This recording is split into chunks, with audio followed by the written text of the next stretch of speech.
በሲዳማ ክልል ምክር ቤት ስድስተኛ ዙር አምስተኛ የስራ ዘመን 10ኛ መደበኛ ጉባኤ ላይ ተገኝተው የክልሉን መንግስት የግማሽ ዓመት እቅድ አፈጻጸም ሪፖርት ያቀረቡት የሲዳማ ክልል ርዕሰ መስተዳድር አቶ ደስታ ሌዳሞ በዋና ዋና የልማት ዘርፎች የተከናወኑ ተግባራት አንገብጋቢ የህዝብ ችግሮችን ለመፍታት ብርቱ ጥረት የተደረገበት ሲሆን የመንገድ የመብራት ተደራሽነትን ይበልጥ ለማሳደግ ተጨማሪ ስራ እንዲሰራ በአባላቱ ጥያቄ መቅረቡን ገልጸዋል። በአመቱ ያቀናቸውን እቅዶች ተግባበር በሚመለከት ከመንገድ አንጻር የመጡ ጥያቄዎች ትክክል ናቸው።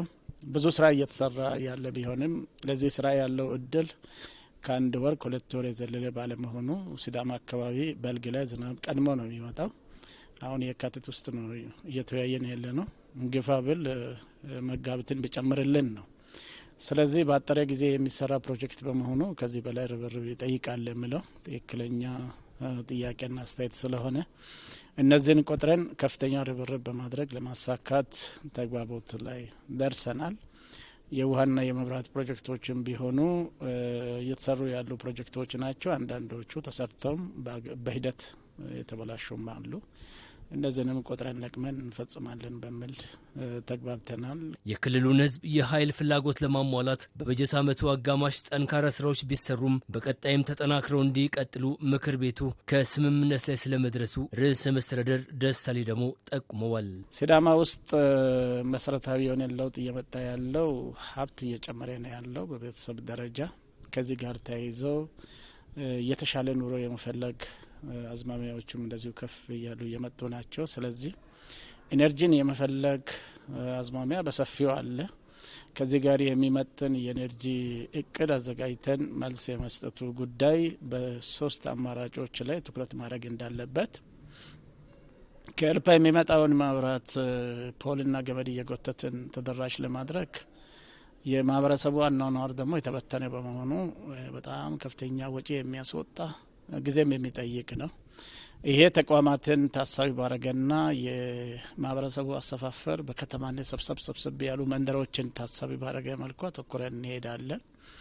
ከዛ ባለፈ የኤነርጂ ፍላጎት በተናጠል በየቤቱ ያለውን ተደራሽ ለማድረግ የሶላር ኤነርጂና በጋዝ ላይ በማተኮር በቤተሰብ ደረጃ ሊለማ የሚችል ኤነርጂ አፕሮችን ተከትለን መስራት እንዳለብን፣ ለዚህ አስቻይ ሁኔታ ማህበረሰቡ ያንን የሚያስፈልግ ወጪ ግንዛቤ ከፈጠርን በኋላ ወጪውን ራሱ ሸፍኖ የመፈጸም አቅሙ እያደገ የመጣ ስለሆነ እኛ አክሰስ ከፈጠርን ግንዛቤ ካሳደግን ማህበረሰቡ ደግሞ በቤተሰብ ደረጃ አቅዶ ለነዚህ የሚያስፈልጉ ኢንቨስትመንቶችን በቤተሰብ ደረጃ እንዲያከናውን የሚያስችል አይነት አቅጣጫ ነው ያስቀመጥ ነው። ባለፉት 6 ወራት ምርታማነትን ለማሳደግ የተከናወኑ ስራዎች አስደሳች ስለመሆናቸውም የሲዳማ ክልል ርዕሰ መስተዳድር ደስታ ሌዳሞ አስረድተዋል። ምርትና ምርታማነትን ከማሳደግ አንጻር እምብዛም ጥያቄ ያልተነሳ ቢሆንም በእኛ ደረጃ አሁን ጊዜው የበልግ ነው። ስለዚህ የበልግ ስራ ከአሁኑ ነው በቂ ዝግጅት ተደርጎ መገባት አለበት። ምርትና ምርታማነት ማደግ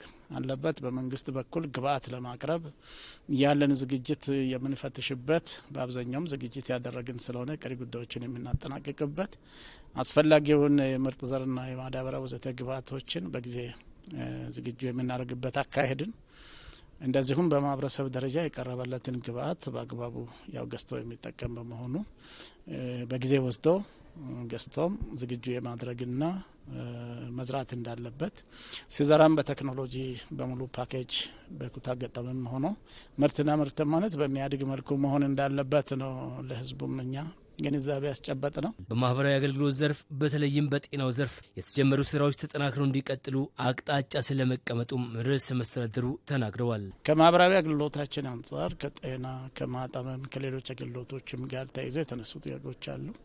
እነዚህ ጥያቄዎችም አፈጻጸሙ ጥሩ ነው። ከወትሮ በተለየ ሁኔታ የጤና መድን አገልግሎትን አባል የማድረግና መዋጮን የማደሱ ጉዳይ አሁን ከ80% በላይ ሄደናል። ይሄ ከዚህ በፊት ብዙ የሚያታግልን ጉዳይ ነው። 100 ቀን እቅድ አዘጋጅተን ከፍተኛ አመራሩ ጭምር ወታች ወርዶ ከህዝቡ ጋር ውሎ አድረው ህዝብ ውስጥ ገብቶ መስራት ሲጀምር አፈጻጸሞቹ በብዙ መልኩ እየተሻሻሉ መጥተዋል። ገቢም ቢሆን በዚህ ደረጃ እቅዱን 100% አሳክተን አናቅም። በዚህ አመት ከበፊቱ በ3.8 ቢሊዮን እድገት ያለው በ6 ወር ውስጥ ገቢ እቅድ መፈጸም ተችሏል። የመልካም አስተዳደር ችግሮችን ለመፍታት በከተሞች የአገልግሎት አሰጣጡ በቴክኖሎጂ የተደገፈ እንዲሆን ጠንካራ ስራ እየተሰራ ይገኛልም ሲሉ ርዕሰ መስተዳድሩ ገልጸዋል። አገልግሎት አሰጣጣችን የመልካም አስተዳደርን በሚያረጋግጥ መልኩ መሆን እንዳለበት፣ ለዚህ የሚያግዙ ቴክኖሎጂዎችን ጥቅም ላይ ማዋል እንዳለብን፣ ስለዚህ የአንድ ማዕከል አገልግሎቱን የተጀመረውንም የማጠናከር በከተማ በሚተዳደሩ በከንቲባ በሚተዳደሩ ከተሞችም ላይ እንደዚህ የመሶብ አገልግሎትን ተግባራዊ ለማድረግ ሰፊ ርብርብ እየተደረገ መሆኑን ወስደን እሱን አጠናክረን ለመቀጠል በዚህ ደረጃ የተሰሩ ስራዎችም ተግባቦትን የጨመሩና መልካም አስተዳደርን እያረጋግጡ መሆናቸውንም በውይይቱም አረጋግጠናል። አሁንም አተኩረን አጠናክረን እንሄዳለን። በበጀት ዓመቱ አጋማሽ በክልሉ መንግስት የተከናወኑ አበይት ተግባራት ተስፋ ሰጪ ስለመሆናቸውም የምክር ቤቱ አባላት አስረድተዋል። ከዚህ በፊት በወረቀት ነበረ የሚነበበውና ሪፖርት የሚቀርበው። አሁን የምክር ቤት አባል ሄዶ በእግሩ ረግጦ መሬት ላይ ምን ያክል እውነት እንዳለ አረጋግጦ ነው የሚመጣው። ከዛ በኋላ ያየውን ነገር ነው እዚህ ጋር የሚናገረውና በ6 ወር አፈጻጸም ላይ ብዙ ውጤቶችን ያየ ነው። መሰረተ ልማቱ ላይ ደግሞ እውነቱን ለመናገር ስራ ተሰርቷል። መንገድና ውሃ ላይ ስራ ተሰርቷል። ተሰርቶም እያለ ፍላጎቱም ከዛ በላይ ነው። የሲዳማ ክልል ምክር ቤት 6ኛ ዙር 5ኛ የስራ ዘመን 10ኛ መደበኛ ጉባኤ 9 ቢሊዮን 511 ሚሊዮን 930,795 ብር ተጨማሪ በጀትን ጨምሮ የተለያዩ የቢሮ ኃላፊዎችና የፍርድ ቤት ዳኞች ሹመትም በምክር ቤቱ አባላት በሙሉ ድምፅ ጸድቆ ጉባኤው ተጠናቋል።